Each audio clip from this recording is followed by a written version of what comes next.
Everyone, welcome to my YouTube channel. आज मैं आपको NCERT maths class 7th exercise 4.1 से इसका क्वेश्चन थर्ड कराऊंगी। देखो बच्चे, क्वेश्चन थर्ड है, solve the following equation by trial and error method. ठीक है, आपको यहाँ पर जो ये इक्वेशन दी है बेटा, आपको ट्रायल मेथड से करना है। ठीक है, कैसे करेंगे? देखो यहाँ पर जो 5p + 2 = 17 ये इक्वेशन आपको दी है बच्चे। इस क्वेश्चन के अंदर यहाँ पर जो p की वैल्यू है ना, वो आपने रख करके देखनी है यहाँ पर। सबसे पहले p की वैल्यू 1 रख लेंगे। ठीक है, कर लेते हैं इसको। कैसे करेंगे? देखो 5p + 2 = 17। ठीक है, ये है आपकी इक्वेशन फर्स्ट। अब देखो, इसको p की वैल्यू अगर 1 रखते हैं, यहाँ पर कैसे हो जाएगा? p = 1 अगर हम मानते हैं, ठीक है, ये वैल्यू अगर हम मान रहे हैं, ये इक्वेशन में पुट कर रहे हैं। ठीक है, p इंटू ये हो जाएगा 1 + 2। ठीक है, जैसा हमें इक्वेशन में दिया है बिल्कुल वैसा ही रखेंगे, बस p के लिए हमने 1 रखा। ठीक है, मल्टीप्लाई का साइन आपने बीच में लगाना है। ठीक है, = 17 एज इट इज़ आ जाएगा। 5 × 1 = 5 हो गया। ठीक है बेटा, ऊपर से 2 एज इट इज़ आ जाएगा, = 17 भी एज इट इज़ आ जाएगा। ठीक है, इन दोनों को प्लस करेंगे 7 हो जाएगा, और ये हो गया हमारे पास 17। क्या ये दोनों इक्वल हैं? नहीं है। ठीक है, नॉट इक्वल है। अगर हम p की वैल्यू 1 रखते हैं, हमारा आंसर इक्वल नहीं आएगा। ठीक है, अब अगले वैल्यू पुट करके देखते हैं। अगर हम p की वैल्यू p = 2 मान लेते हैं, ठीक है, यही वाली इक्वेशन में आपने वैल्यू को पुट करके बार बार देखते चले जाना है। ठीक है, जहां पर आपका इक्वल हो जाए वही आंसर है आपका। ठीक है, यहाँ पर हमारी इक्वेशन क्या थी? 5 × हो जाएगा बेटा, p की वैल्यू अब हमने क्या मानी है? 2 मानी है, तो 2 आ जाएगा यहाँ पर, +2 ये आपको दिया है ऊपर। ठीक है, इक्वल आ जाएगा यहाँ पर 17। राइट, अब 5 × 2 हो गया हमारे पास 10 + 2 एज इट इज आ गया, इक्वल हो गया 17। ठीक है, 10 × 2 कितना हो जाएगा? 12 हो जाएगा, इक्वल आ गया यहाँ पर 17। क्या ये इक्वल है? Not equal. ठीक है, ये वाली वैल्यू भी हमारी नहीं होगी। ठीक है, सेटिस्फाई नहीं है इस इक्वेशन से। ठीक है, इस वैल्यू से। ओके, इस इक्वेशन के अंदर। Okay, right. देखिए आगे, p की वैल्यू अगर हम 3 मान लेते हैं, तो फिर क्या होगा बेटा? इसी वाली इक्वेशन में हमने रखना है। ये है हमारे पास 5p, 5 × 3 हो जाएगा। ठीक है, प्लस आ जाएगा 2, जैसे लिखा है यहाँ पे, = 17। ठीक है, ये लिख लिया हमने, इसमें पुट कर लिया इसको। 5 × 3 कितना हो गया बच्चे? 15 हो गया, प्लस आ गया हमारे पास 2, ये है हमारा 17, ऐसे ही आ जाएगा। ठीक है, 15 में 2 प्लस करेंगे, ये हो गया हमारे पास 17 आ गया। राइट, और ये हमारे पास 17 हमें पहले से ही दिया हुआ है। ठीक है, 17 इक्वल हो गया 17 के। अगर हम p की वैल्यू इस इक्वेशन के अंदर, अगर हम p की वैल्यू को 3 रखते हैं, हमारा आंसर जो है वो आ जाएगा equal. p = 3 is the required solution. ठीक है, ये हो गया आपका सॉल्यूशन। इसी के साथ आपका फर्स्ट पार्ट इस क्वेश्चन का कंप्लीट होता है।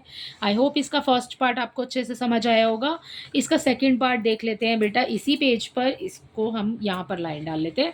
ठीक है, इसका सेकंड पार्ट देखिए। इसके सेकंड पार्ट में बच्चे आपको इक्वेशन दी हुई है, 3m - 14 = 4।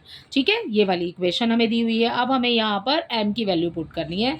यहाँ पर हमने p की वैल्यू पुट की थी, अब हमें इसमें m की वैल्यू पुट करनी है। राइट, अगर हम m = 1 मान लेते हैं, बिल्कुल सेम है, एज इट इज इसी की तरह होगा। ठीक है, 3 × 1 हो जाएगा। ठीक है, अगर हम m की वैल्यू 1 मान रहे हैं। राइट,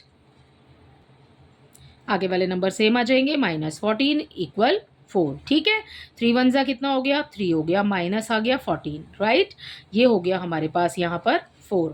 ठीक है, अब ये देखो 14 में से 3 को माइनस करेंगे बेटा, तो हमें क्या मिल जाएगा? 11 मिल जाएगा, इक्वल हो गया 4। ठीक है, 14 है माइनस का, ये नंबर है कैपिटल। ठीक है, 14 कैपिटल है। ठीक है, ये आ जाएगा, माइनस का साइन आ गया, ये है -11, इक्वल हो जाएगा -4। क्या ये इक्वल है? नहीं, नॉट इक्वल है ना। m की जो वैल्यू 1 अगर हम पुट करते हैं, हमारा ये सॉल्यूशन नहीं होगा। अब हम नेक्स्ट में मान लेते हैं m = 2। ठीक है, हमारे पास इक्वेशन क्या है? 3m। ठीक है, m की वैल्यू हमने कितनी मानी है? 2 मानी है, तो यहाँ पर m की जगह पर आपने क्या लगाना है? 2 लगाना है। -14 इक्वल 4 एज इट इज़ आ जाएगा। ठीक है, 3 2 ज़ा हो गया हमारे पास 6, माइनस आ गया 14 इक्वल आ गया 4। ठीक है, 14 में से 6 को माइनस करेंगे तो -8 बचेगा, ये है 4। ठीक है, सो ये भी इसका सॉल्यूशन नहीं है। क्यों नहीं है बच्चे? क्योंकि लेफ्ट हैंड साइड और राइट हैंड साइड इक्वल नहीं है। राइट, आगे देखिए, आगे फिर से अब m इज इक्वल टू 3 मान लेते हैं। ठीक है, m की वैल्यू अब हम 3 ले लेते हैं। ठीक है, यहाँ पर 3m आपको दिया हुआ है ऊपर।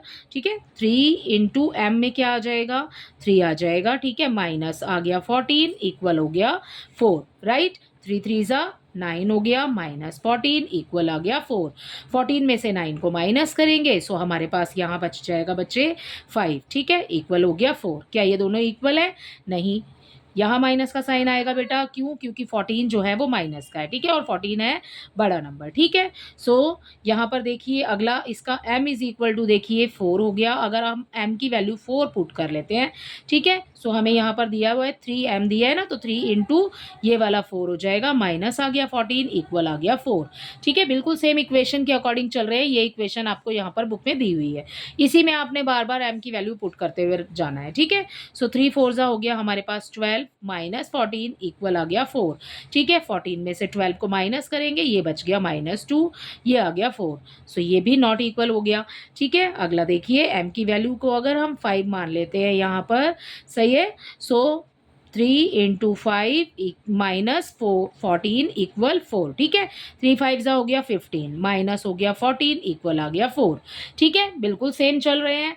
ओके, ये है बेटा 15, इसमें से 14 को माइनस करेंगे, प्लस माइनस तो माइनस होता है ना, सो माइनस हो रहा है 15 में से 14 को माइनस करेंगे, आ गया 1। अब माइनस का साइन नहीं आएगा क्योंकि 15 हमारे पास पॉजिटिव नंबर है और वो है, ठीक है, सो ये नंबर है बड़ा, सो साइन इसी का रहेगा। राइट, सो अब आ गया 4। क्या ये इक्वल है? नहीं। अब एक लास्ट टाइम और इसको ट्राई कर लेते हैं, m इज इक्वल टू 6। ठीक है, अब देखो हमें इक्वेशन क्या दी हुई थी, 3 इंटू m की जगह लगाना है आपने 6, माइनस आ गया 14 इक्वल आ गया 4।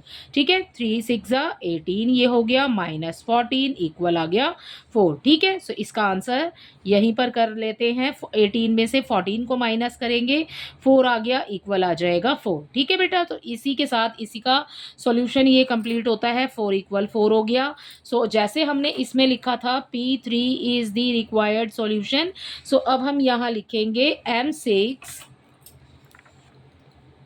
यहाँ लिख देती हूँ। ठीक है, m is equal to 6 is the required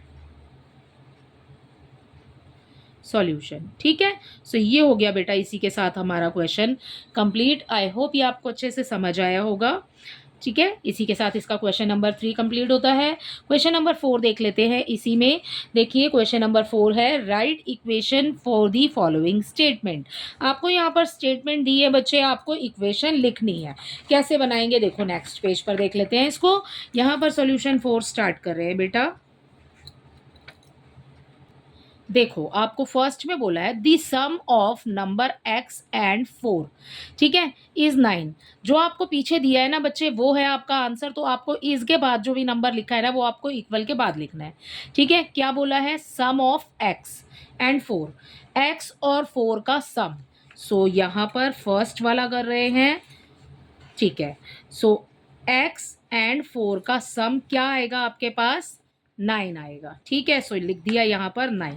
यही इक्वेशन है, यही आपने बनानी थी। हमने सिर्फ इसको पढ़ना है और उसके बाद अपने आंसर को देना है। ठीक है, इसका सेकंड देखिए, इसके सेकंड में आपको दिया है 2 सब्ट्रैक्टेड फ्रॉम y। y में से आपने 2 को सब्ट्रैक्ट करना है एंड आंसर हो जाएगा आपका इज 8। ठीक है, सो ये हो गई आपकी सेकंड इक्वेशन। ठीक है, थर्ड देखिए, थर्ड यहाँ पर बिल्कुल ही ईजी है बेटा, पढ़ते जाओ और करते जाना इसको। ठीक है, 10 टाइम्स a। ठीक है, कितनी बार दिया है भाई? 10 टाइम्स दिया है ना, तो ये आ गया 10a। 10 times a is 70। मैंने आपको बोला कि इसके बाद जो भी नंबर है वो इक्वल के बाद आएगा। ठीक है, सो इक्वल के बाद आ गया हमारा 70। ठीक है, अगला देखिए, इसके फोर्थ में आपको दिया है बच्चे, इसके फोर्थ में बेटा the number b divided by 5।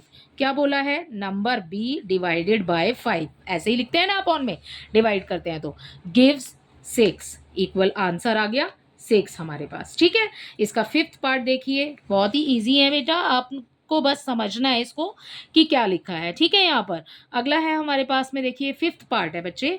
Fifth part में देखिए 3/4 ऑफ टी, क्या बोला है 3/4। ठीक है, किसका 3/4 ऑफ टी।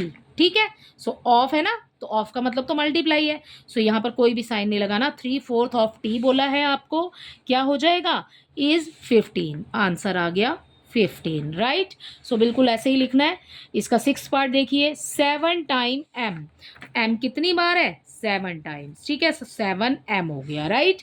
प्लस 7, प्लस करके लिखेंगे 7, गेट्स क्या मिलेगा हमें 77, राइट, बन गया। अगला देखिए सेवंथ पार्ट। इसके सेवंथ पार्ट में बच्चे हमें दिया है 1/4 ऑफ अ नंबर एक्स। 1/4 लिखा, ऑफ अ नंबर, ऑफ दिया है ना एक्स। ठीक है, साथ में आ गया, इसके मल्टीप्लाई हो रही है क्योंकि, right. 1/4 of a number x -4, -4 लगाया, हमें क्या मिलेगा 4। ठीक है, गिव्स 4। ओके, अगला देखिए इसका 8 पार्ट। इसके 8 में if you take away 6 from 6 times Y. 6 times Y बोला है ना बच्चे 8 में, 6 टाइम्स वाई। ठीक है, तो 6y हो गया। क्या कह रहे हैं, if you take away means क्या होता है बच्चे, माइनस करना। टेक अवे यानी कि निकाल लेना। ठीक है, अगर 6y में से -6 करते हैं, मतलब 6 को निकाल लेते हैं, सो माइनस ही होगा ना। ठीक है, यू गेट 60, सो यहाँ आ गया 60, राइट। अगला देखिए यहाँ पर इसका 9th पार्ट।